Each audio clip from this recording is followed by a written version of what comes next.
Hey everyone, Chris McGinnis here.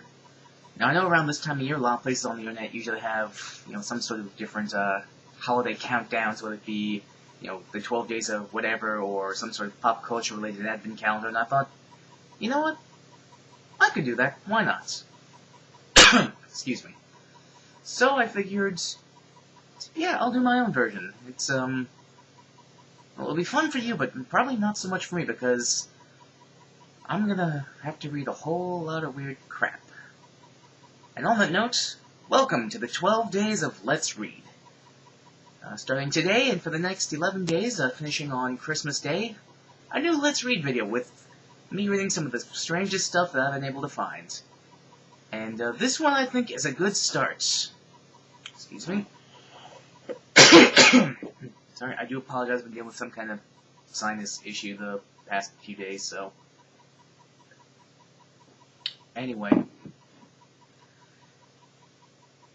Today we're going to start the 12 days of Let's Read with Curious George Goes to Paris.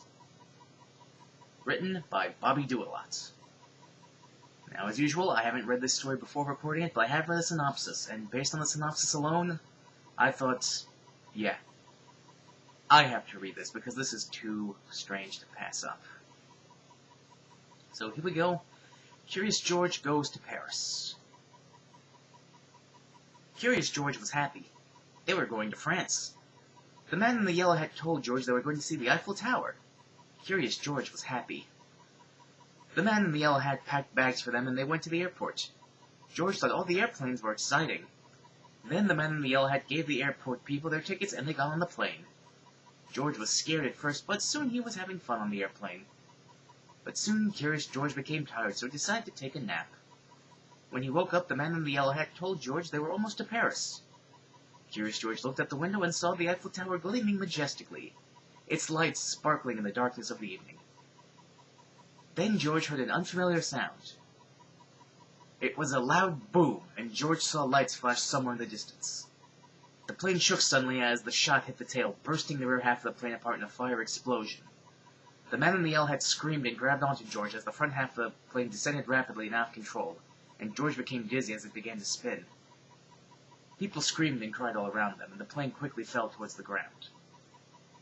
There was an earth-shattering crash as the plane hit the road face first and exploded. The carnage was horrible. Glass and mutilated chunks of plane littered the ground. George and the man in the yellow hat lived from the wreckage and sought shelter, but the place was a war zone. Dead bodies were strewn here and there, and gunfire could be heard every so often. After looking for help for nearly 2 hours, the man in the yellow hat said aloud, "Perhaps it was a bad idea to visit Paris in the middle of World War II." Yep. And it's gonna be all downhill from here, I'm sure of it. George growled at him as any monkey would. He was hungry, hurt, and tired. He began yelling at the man in the yellow hat, but stopped after he realized the man in the yellow hat couldn't understand him. His ears perked up as he heard mumbling in the distance. He cried happily and ran towards the voice, but he slowed as he realized they were speaking in a strange, foreign language. They stood together in the rubble of the street, and a large bunker lay ahead of them, housing the mysterious voices. "I don't like the sound of those voices," said the man in the yellow hat. "They may be Nazis. I think we should retreat for now." That's right. I just said the word Nazi in a Curious George fanfic. But we must press on. But Curious George had realized they had no other option. He waved his hand for his partner to stay put and used his insane monkey stealth to sneak up to the bunker. He noticed a window and sneakily hopped toward it, making sure he made no noise. The voices were definitely German, George deduced. He stuck his little monkey head up near the window as far as he dared. There sat 7 Nazis, laughing and drinking around a table covered in cards. The air was thick with smoke from some soldiers' cigarettes. Their guns lay to the side and their ammo lay scattered here and there. George noticed a radio and some medical supplies. He signaled for the man in the yellow hat to move up. Soon they were next to each other, and from underneath his hat the man in the yellow hat pulled 2 large ninja stars which he always carried with him. What? He passed one to George and then pulled out a small knife. This he also gave to George. The man in the yellow hat gave the signal and George expertly threw his star through the light hanging from the ceiling nearly at the same time the man in the yellow hat passed his through the table lamp. Then as the Nazis' voices rose in confusion and anger, George pulled himself through the window and put his knife to good use. Within minutes only George remained in the bunker. The man in the yellow hat came in the door after George unlocked it, and they armed themselves with the deceased soldiers' weapons. They bandaged their wounds and filled with the radio. They couldn't, unfortunately, get any friendly signals. So they salvaged food and drink off the bodies and continued walking. They continued in silence, stopping their progress to hide from passing vehicles every so often. Soon George became sleepy, so they decided to rest and took turns keeping watch.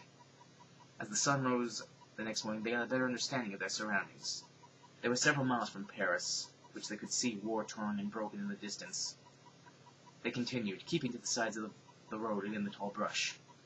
Soon they came upon more Nazis duking it out against a squad of British soldiers. They ran to the house in which their allies were trapped, where they met a tired, worried Corporal McFluffin. "They have the house surrounded at 3 angles!" yelled Corporal McFluffin over the roar of gunfire. "The only way out is into the city, and we would get no support from there. The only thing we can do is wait it out until reinforcements arrive." George could see the corporal's soldiers were not able to hold their position much longer. They were fatigued, and George knew if something didn't happen soon, they would all perish. The man in the yellow hat seemed to be thinking the same thing as he loaded his gun and nodded at George. George understood. They were going to take action. Give the soldiers a chance to make it out alive. After explaining their plan to the corporal, they left out the door towards the city. After running a half-mile, they swooped around wide behind the enemy lines. They spread out, and soon George and the man in the yellow hat could see the Nazis, busy bombarding the fortified house. George debated on whether to put his knife to use or go in for a surprise attack approach, and in a moment he flipped out his knife. 2 Nazis fell to the ground with ninja stars in their backs as George stealthily approached the remaining soldiers. He took out 8 before he was noticed. There was a lot of yelling, and George could hear bullets whizzing in his direction. He hopped behind a broken wall and threw his knife into the chest of one of the attacking Nazis. Then he pulled out his AK-47 and emptied his cartridge into his enemy. He and the man in the yellow hat began pushing forward, but soon were outnumbered and pushed back.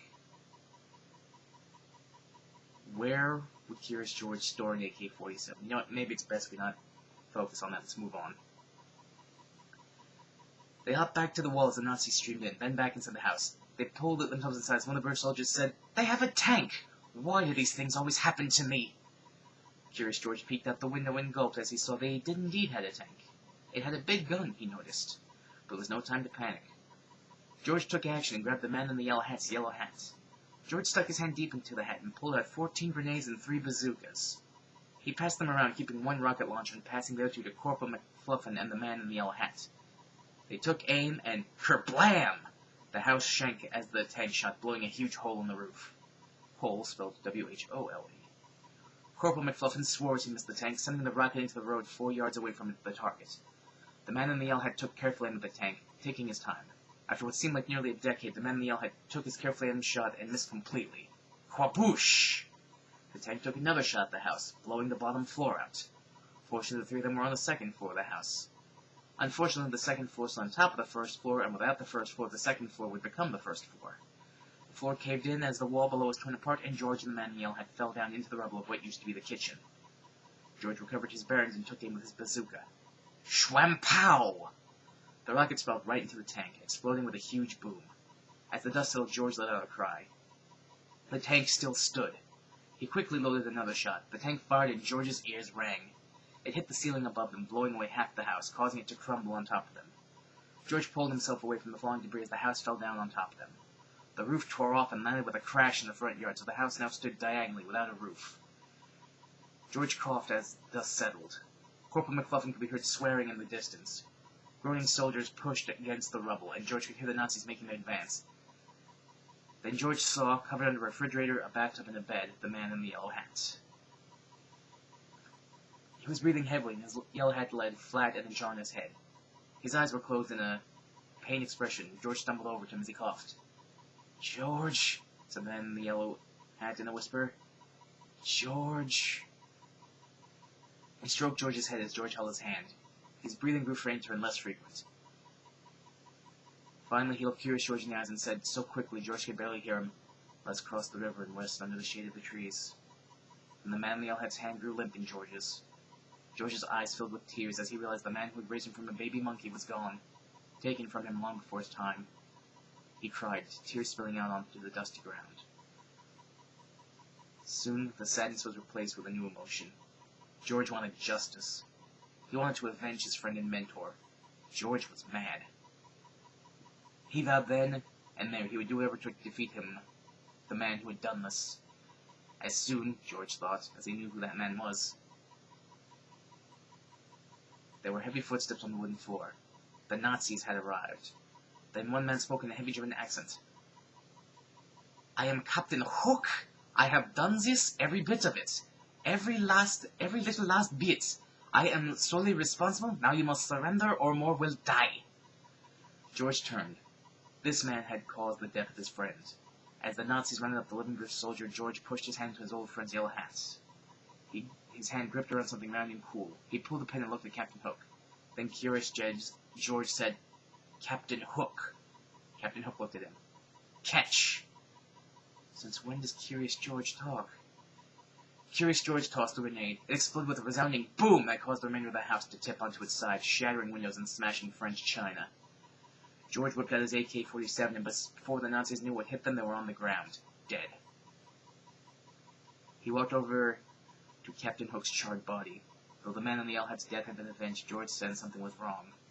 It didn't seem like enough. It was anticlimactic. The story couldn't end here. It would be lame. Then George saw something that caused a manic glint in his eye. On Hook's uniform was the Nazi symbol. George thought of what the Nazi symbol stood for to him. Fear. Anger. Hatred. Hitler. Adolf Hitler.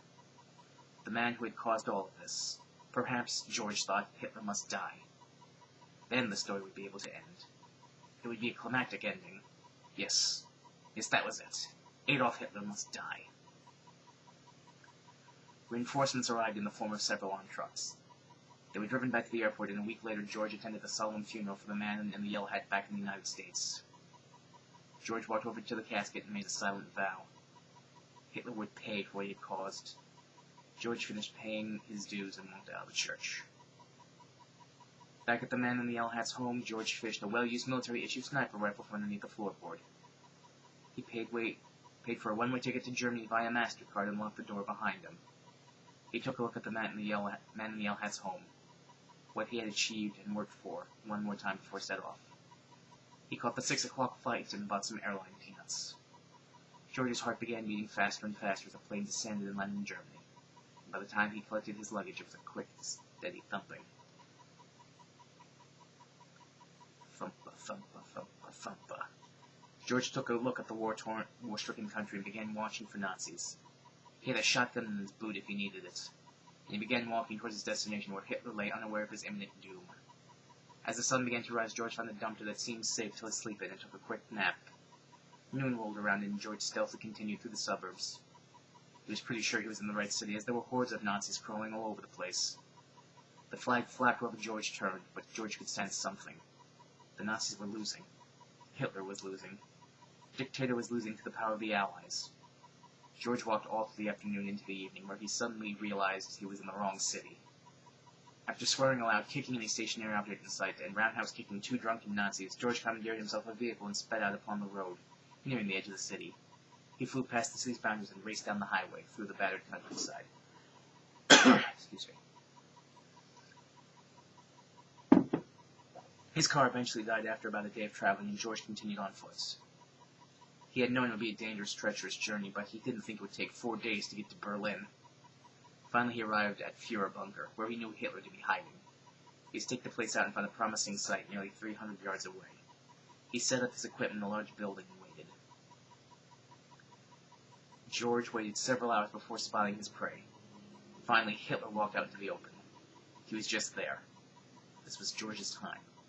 He raised his rifle. He made sure the scope was sighted in carefully. George aimed. It was Hitler's time. He thought of the man in the yellow hat.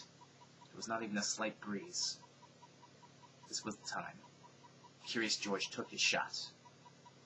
Curious George ran from the scene as quickly as he could. The shot had ricocheted through the city like a bomb burst. He shot off at a flat-out sprint with a certain sense of satisfaction and pride. The man in the yellow hat had been avenged, and George had a load off his furry shoulders. Here was the climactic ending. And here is the end of the story.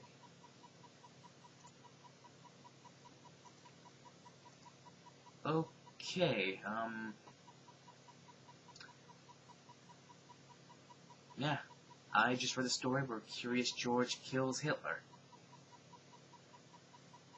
I really don't know what more can be said about that from there. So, thanks for tuning in, and I will see you next time for the 12 Let's Reads of Christmas.